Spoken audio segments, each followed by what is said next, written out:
Total net worth saya ada di 2,1 miliar. Wow, Bos, luar biasa. di usia 18 Dan tahun ya. Keren, keren. Yes. Perkenalkan dulu, nama saya Bima. Usia saya 18 tahun. Pekerjaan saya aktor. Ois. Eh, dan saya kebetulan udah bekerja dari umur 6 tahun. Hah? Hah? Iya, jadi saya aktor cilik. Oh, aktor cilik. Bima siapa Bima namanya? siapa namanya kamu? Bima titik Azriel kalau bisa dicari di Instagram. Oh ini bro, Bima aktor Azriel. bro. Oh, beneran aktor ya? Beneran oh, aktor. aktor cilik kamu ya. W Bima. Mantep. Oh, ini film kamu nih ya? All Apa? We Need Is Time ini ya? Oh, Damn. kau dan dia. Iya. Shish. Ois. Jadi kamu... Oke, bekerja sejak... Oke, lanjut. Oke. Oke. Oke, mungkin saya mau cerita dulu kondisi net worth saya ini Ya. di luar uang orang tua saya karena saya masih ditanggung sama orang tua juga. Oke. Ya. Saat ini saya kuliah di UMN semester 2. Ya, semester 2. Nggak di Serpong itu ya? Bukan? Iya, di Gading Serpong. Total net worth saya ini ada di 2,1 miliar. Wow, Bos, luar biasa. di usia 18 Dan- tahun ya. Keren, keren. Dan alokasinya, jadi karena saya nih sebenarnya baru aja buat belajar terkait investasi dan keuangan karena sebelumnya masih dipegang orang tua. W Keren, Bima. keren. Nah, untuk alokasinya sendiri itu, saya ada rumah di Pondok Kelapa, harga pasarannya kurang lebih 1,3 sampai 1,7. Tapi saya ambil yang paling kecil aja di 1,3. Lalu Ya. ada apartemen di Kalibata City, Oke. senilai 400 juta pasarannya. Kamu sewain semua? Disewain semua. Oke. Oh, nice. Lalu ada mobil 250 juta dan ada motor senilai 70 juta. Sorry, boleh kasih tahu harga sewanya? Untuk- Yang dari Pondok Kelapa itu berapa? Oh, di Pondok Kelapa itu kurang lebih 40 juta setahun. Apartemen itu kurang lebih 3 juta, 3 jutaan. Oke. Tapi ya nggak full semua setahun sih. Biasanya paling akumulasinya 10 bulan. 400 juta ya apartemennya tadi? 400 juta. Oh, disewain 3 juta sebulan? Disewain 3 juta sebulan. Oke. 36 juta berarti ya setahun. Iya. Lalu untuk liquid saya itu ada di dana darurat, itu ada 60 juta. Masih sedikit sih. Iya. Itu saya taruh di RDPU dan deposito. Berapa totalnya RPU deposito? Lalu 60 juta. Oke. Nice. Keren. Lalu ada emas 40 gram. Mungkin 53 jutaan. 60-an. Ya. Lalu di bank sih ada buat pegangan sekitar 8 juta. Lalu untuk di kripto sendiri saya baru banget belajar sih. Jadi baru nyicil DCA Bitcoin masih 2,3 Oke. 2,3 juta untuk Bitcoin aja. Lalu saya ada pendapatan dari orang tua masih 500.000 seminggu. Iya. Lalu pengeluaran saya bisa saving dari uang jajan orang tua itu setengahnya. Jadi kurang lebih saya keluar per bulannya 1 juta dari yang orang tua, lalu 1 jutanya mungkin dari pegangan saya sendiri gitu. Oke. Oke. Pertanyaannya sih gini, saya kan bisa dibilang pendapatannya itu nggak pasti ya. Jadi setiap Betul. per project kan kalau film itu. Dan kalau kisaran sendiri itu saya per film, per project mungkin bisa 70 sampai 150 per project. Wah, keren. Tergantung ada berapa adegannya di situ. Ya. Dan ini saya hitung-hitung mungkin dari yang terdekat dari tahun ini, dari Januari sampai bulan ini, saya itu ada 3 project, saya dapat 285 juta. Oke. Lalu pertanyaannya sih, Nice. saya tuh sebenarnya kan pengennya ketika nanti pas nikah itu punya pendapatan yang tetap kan per bulannya gitu agar Udah mau nikah 18 tahun kamu udah bisa Bima. nikah lebih ya? pasti Hah? gitu. Karena mungkin ini banyak Enggak, ini belum apa maksudnya. main film percintaan mungkin bro. Kamu main film percintaan ya? Kamu udah mau Waduh. nikah 18. Enggak, belum 18. Maksudnya targetnya masih 25 lah, 25 Oh, oke oke. gitu. Nah, enggak sekarang. Oke. Cuman saya mau nanya kira-kira di umur segitu tuh dengan pendapatan saya yang Ya. nggak tetap ini, saya alokasinya kemana agar dapetin mungkin dari dividen, dari saham atau misalnya dari obligasi gitu. Pertanyaan pertama sih itu. Oke, keren. Jadi gini, ada satu pertanyaan sebelum kita mungkin breakdown asetnya ya. Kamu ini rumahnya sama apartemen di Kalibata City ini kamu mengalami keberatan nggak dalam ngurusnya kayak tenannya ada siapa? Ada yang ngurus kah? Ada operatornya? Karena itu kan sewanya kalau ada operator berarti nggak bersih. Belum lagi ada pengurangan biaya-biaya lainnya. Gimana itu? Saat ini sih masih dipegang sama orang tua. Oke, dipegang sama orang tua berarti. Ya, dan saya masih ngasih uang sewanya dan ya uang sewanya itu masih ke orang tua, masih dipegang sama orang tua. Jadi belum ada di saya gitu. Oke. Karena masih mereka yang ngurus, saya belum berkesempatan. Oke. Itu berarti 3 juta sebulan, 36 juta setahun ya? Ya. Kalau yang 40 juta itu per tahun? Oh, per tahun. Oke. Gini ya, jadi kamu kan investasi itu apapun bentuknya itu sama. Kamu kenapa awalnya beli rumah sama beli apartemen? Dorongan dari orang tua atau kamu memang pengen sendiri mau jadi apa? Mau jadi landlord dia? Udah jadi nih Kiyosaki muda. Iya, ya. mau jadi Kiyosaki muda kamu. Ya mungkin tapi sebelum itu ya enggak sih. kamu harus Ya. ya congrats ya Bima karena Iya. kamu Keren. masuknya top 1% di Indonesia dan top 0,1% di usia 18 tahun loh. Ya. Data Credit Suisse itu. Di dunia itu ya Iya. bahkan. Iya, jadi ya congrats ya. Maksudnya kamu udah outdone yourself ya, kamu harusnya bangga. Iya. Nah, itu rumahnya itu dorongan dari mana? Apakah diri sendiri nonton Robert Kiyosaki atau gimana itu? Enggak sih, itu karena dari orang tua. Karena saya kan selama masih kecil tuh belum mikirin uang kemana gitu. Jadi orang tua tuh ngalokasinya ke rumah gitu. Oh, Oke. kas artis ya biasanya, kas anak artis. Ya. kas orang artis. tua artis ya. Iya.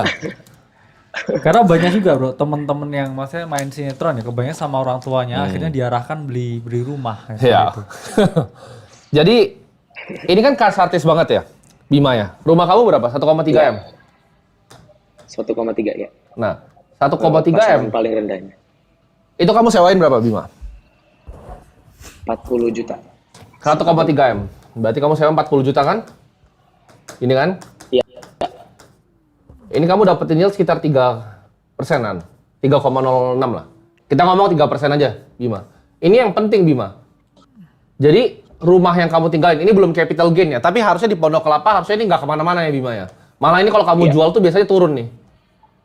Ini paling listing value-nya nih, Bima nih. Tapi kalau kamu jual tuh bisa dia 1,2, belum kurangin agent fee segala macam. Actual value-nya ya. Actual value-nya bahkan transaksinya ya kalau realistis 1,1 lah sebenarnya. Belum kalau kena broker juga. Ya, belum kita kalau- 1%, 2% ya. Belum kamu kepotong 1%, 2% lagi sama mereka ya. Jadi kira-kira rumah kamu tuh value-nya capital gain-nya nggak ada. Tapi kita ngomong pakai yang ada di pikiran kamu dulu, 1,3 miliar. Itu kamu yielding-nya 3%, Bima. Dengan punya rumah, dengan harus ngurus orang ada di dalam, Ya. harus benerin atapnya nanti kalau rusak. Menurut saya itu bukan investasi yang bijak. Mending 1,3 miliar ini kalau kamu bisa bungain 7% ya, risk free ya. Itu kamu bisa dapat 91 juta, Bro. Iya. Dengan ngaso, Bima. Plus kurang juga ya, kalau properti kan harus ada maintenance fee-nya Betul. setiap bulan. Terus habis itu kamu juga ngitung juga depresiasi Nah, betul, Bro. dari aset tetap itu, ya karena kan bangunan juga nilainya overtime. Betul. Ya. Kalau teman-teman belajar akuntansi ada tuh metodenya garis lurus tuh. Dalam artian ya kita harus ngitung juga ya bahwa suatu aset itu nilainya nggak akan sama 1 tahun ke depannya aset fisik. Sama seperti bangunan ya apapun itu. Betul. Pasti ya gentengnya rusak ya habis itu juga temboknya bocor dan lain sebagainya. Betul. Itu harus dihitung juga Nah. itu ya. Bima itu nggak bisa mikir aset itu antara ini kan orang kuno ya, fisik atau enggaknya ya. Ini ada Yes. 2 pilihan nih. Satu ada surat hutang yang bisa ngasilin kamu 7%, kamu tinggal ngaso. Satu tuh rumah ngasilin kamu 3%. Harusnya kamu pilih yang mana sebenarnya, Bima? Iya, Yang ini kamu bisa jual besok di pasar sekunder. Yang Iya. ini kamu jual, kamu mungkin ditipu broker dulu. Karena ya itu kita Iya. ngomong ya, ini opportunity cost ya, ini A sama B kan, red Iya. pill, blue pill ini. Red pill atau sama blue pill. Ada yang Ya. gampang, Bima. Ini Jangan ada yang gampang nih. milih ngupil kamu ya. Jadi sebenarnya kamu harus hitung gitu loh. Kalau tadi yang Kalibata City berapa? 3 juta. 3 juta. 3 juta berarti 36 loh. 36 per Iya. 400. Ini tinggi sekali loh, ini 9% Bima. Kamu yakin? Segini. Iya. Oh ini oke bro. Oke, karena apartemen pun di Apa gedung kita beli? kita juga 10% bro. Apa kita beli semua Kalibata City? Karena ini apa, di apartemen juga sama ya, maksudnya Iya. apartemen di tempat mewah itu bisa rent fee-nya setahun tuh 10%. Tapi ini gue jarang yang lihat bisa setinggi ini, karena ini kan apartemen menengah ke bawah sebenarnya. Oh iya. Ini 3 juta dia udah sama IPL semua, apa dia bayar sendiri IPL-nya? Itu saya belum nanya ke orang tua. Oke. Oke. Cuman kalau emang ini bisa 9%, ini masih nggak apa-apa lah. Gitu. Karena yieldnya tinggi kan, 36 dibagi Iya. 400 masih 9%. Jadi jawabannya kamu nyaman nggak punya aset seperti ini? Kalau misal kamu nggak nyaman, lebih baik ya dilikuidasi. Karena ada tempat yang kamu bisa jual besok di pasar sekunder dan dapat 7%. Namanya obligasi. Mungkin sih saya akan pindahin ke obligasi karena sebenarnya rumahnya pun saya mungkin nggak tinggal di situ nantinya gitu. Oh. Oh, jadi kamu memang bahkan nggak ada plan untuk tinggalin rumah itu? Iya. Oke, kalau itu rumahnya untuk saya likuidasi. Apartemennya ya boleh lah. In case suatu saat butuh gitu kan. Ya kalau nggak ditinggalin juga malah nggak apa-apa kan? Iya, Kenapa ditinggalin kamu nggak bisa. tinggal di sana? Masih di rumah orang tua berarti ya? Iya, masih di rumah orang tua. Oke. Ya atau sebenarnya kalau bagi kamu terlalu sulit ngelikuidasi karena pasti harus ada omongan juga dengan orang tuanya sih Ya. sebenarnya. Yaitu mungkin kayak future cash yang kamu dapetin ke depan aja yang kamu alokasiin. Jangan alokasikan ke properti karena Iya. properti itu gini, banyak yang terjebak dengan properti ngerasa itu gampang, tapi sebenarnya banyak hidden cost-nya. Pasti. Hidden cost-nya, Dan brokering fee-nya, ini segala nggak macam. gampang dilikuidasinya. Betul, kayak broker pengalaman Iya. ini dia. Jadi ya sulit. Properti itu sulit. Apalagi ya dengan keadaan ekonomi sekarang, Betul. saya rasa tambah lesu kayaknya. Tapi kalau 3% sih, ini general advice likuidasi sih. Karena ini keribetan di atas deposito tuh sesuatu yang tidak dilakukan orang finance. Nggak ending ya kamu hitung kamu dapat rent fee-nya berapa, terus kamu hitung ya maintenance cost-nya kamu setiap bulan sama depresiasinya kamu Betul. break even. Jadi Nol gini, jadinya. jadi gini, Bima ya tadi ya. Properti itu cara mainnya namanya sebenarnya bukan yielding rental, tapi namanya internal rate of return. Tapi ini biasa orang yang bikin kos-kosan atau mau bangun hotel atau mau bangun F&B di atas propertinya. Ya. Mereka cari real return dari bisnis yang bisa di-generate, dari sewa tanahnya, atau sewa tanahnya, atau mereka dapat dari capital gain tanahnya. Tapi kayaknya kalau di Pondok Kelapa sama di Kalibata City ini harusnya nggak naik gitu. Karena di dekat daerah Kalibata City kayaknya mau dibangun banyak ini apartemen baru, bro. Iya. Gitu. Jadi mungkin rencana dari pemerintah itu mau dibangunin yang baru, yang ada investor dari Abu Dhabi. Ya. Kayaknya harusnya ini nggak naik sih. Tapi kalau misalnya emang bisa dia bener yielding 9%, itu di keep rumahnya kalau bisa dilikuidasi. Nah mungkin pertanyaannya Bima, investasi kemana? Kamu kan nggak punya waktu full. Apalagi kalau kamu ada pekerjaan yang 285 juta ini kan pasti syuting kan? Iya, Syuting dan bisa dari pagi sampai malam. Kamu juga harus paham artis kan ya kamu mendekati usia prime lah ya. Iya. Cuman kamu harus paham bahwa artis kan juga nggak kerjaan selamanya. Mungkin Betul. 10 tahun lagi atau 15 tahun Betul, lagi exactly. nggak sekencang sekarang jobnya ya. Karena Kamu- pasti ada orang baru lagi kan. Kamu harus tahu perbedaan antara human capital sama financial capital. Kalau human capital kamu kan begini, kamu akan prime kamu dan kamu akan turun. Gitu. Sedangkan kamu harus bikin yang namanya financial capital nih. Biar ini bisa sustain kamu di saat nanti kamu karirnya udah di bawah di sini. Nah, semua uang yang kamu dapetin itu kamu kasih ke sini nih. Iya. Itu teorinya investasi. Dia akan pelan, tapi ketika dia udah nyampe sini, kamu bisa hidup nih. Gitu. Nah, ininya apa nih? Yes. Mungkin pertanyaannya Bima. Itu kamu bisa pakai beberapa, ya. Tapi yang paling general aja, itu sebenarnya karena dia mungkin agak sibuk kali ya. Kamu bisa bagi lebih begini paling. Ini mungkin ini bonds dulu nih dia. 60-70% kan? Iya, stocks. Gue agak jelek sih gambar gue, tapi kayak Iya. idenya ya mungkin segitu. 60-70% di bonds. Yes. Nah ini kamu bisa taruh di banyak nih, kamu bisa taruh antara di FR. Kalau rekomendasi saya Bima ya, bondsnya, ini kamu beli USD nih. Kamu beli USD, karena uang kamu kan udah sizable sekarang kan. Nanti mau masuk 255 juta lagi. Ini USD, terus kamu belinya Indon. Atau Indois. Ini obligasi yang kamu beli. Itu kamu tanya di bank kamu pasti tahu mereka RM-nya. Ya. Stoknya juga mungkin di blue chip ya. Iya, Stoknya blue chip yang mana ya kita ngomong yang pertumbuhan Iya. dari revenue-nya, profitnya juga tetap tinggi dan yang bisa ya cashco yang ngekasih dividen juga. Iya, Ya. setuju. Kalau kamu gatel-gatel ya kripto paling pol ya 10% lah ya. 10% boleh lah, kamu beli Bitcoin Yes. 10% boleh. Boleh. Cuman ya tadi ya metodenya tetap juga dengan DCA karena kamu tahu juga kamu harus baru mulai belajar kripto itu ada siklusnya ya nggak selamanya naik terus pasti dan ya kamu harus hati-hati ya dengan exposure kecil itu. Jadi Iya. udah golden sih menurut saya. Udah golden kamu. Mayoritas di bonds ya. Iya. Likuidasi aset yang nggak perlu ya future cashnya ya lokasiin seperti ini. Dia bentar lagi uangnya mungkin bisa 5M. Keren tapi 5M ya, dia bisa umur 18 yielding tahun ya. 7%. Punya aset segitu udah melek investasi Ya. ya. Terkenal pula ya Bima Azriel. Cocok. Bima. Ada Yes. pertanyaan lagi Bima? Ada satu pertanyaan lagi sih. Boleh. Ya. Jadi saya tuh ada tawaran dari orang tua buat ngejual rumah dan apartemen saya yang ada sekarang ini untuk dijadikan kos-kosan di daerah Gading Serpong. Nah, itu balik lagi nih. Ya, orang tua lagi. Orang tua lagi, Back oke. and forth-nya. Gading Serpong di mananya? Tapi di Alogio. Kayaknya paham banget lu. Oh, paham betul. Oke, dia mau kos-kosan berapa kamar itu? Di Alogio itu. Itu ada 10 kamar. Untuk harga rumahnya saya waktu itu 2,2 sebelum dinego ya. Ya. Terus dia ada 10 kamar, harga per kamarnya itu ini masih kotor ya, belum bersihnya. Itu ada di 1,5 juta per kamar. Oke. Kamu tahu nggak Alogio itu isinya semuanya kos-kosan, makanya ada lapangan basket setengah lapangan di situ. Iya, saya Iya. kebetulan iya, oke. Competitive advantage kamu di Alogio tuh nol, karena itu semuanya isi bikin orang bikin kos-kosan di sana. Jadi IRR kamu nggak akan bagus kalau kamu bikin di situ. Sekarang kamu mau punya kos-kosan di Alogio, atau kamu beli sahamnya Sumarekon sekalian? Iya. Kenapa nggak beli sahamnya Sumarekon aja?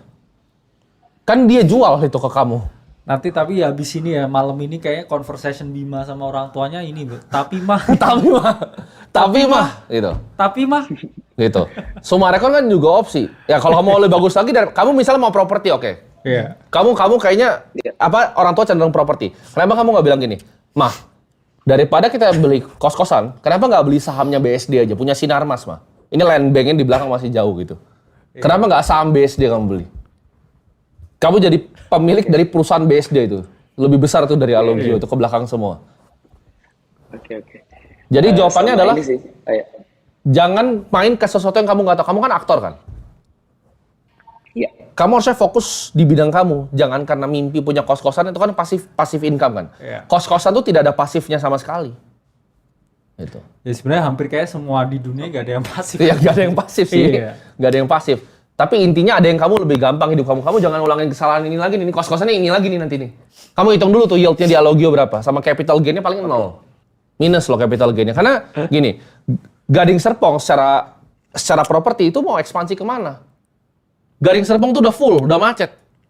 Gitu. Ya macet banget sih ya. Macet banget. Macet banget. Jadi kamu itu tempat di mana tanahnya udah nggak mungkin naik lagi, gitu. Tinggal tambah banjir dikit nanti udah nggak naik gitu. Itu bukan prime lokasi kayak Senopati atau Menteng.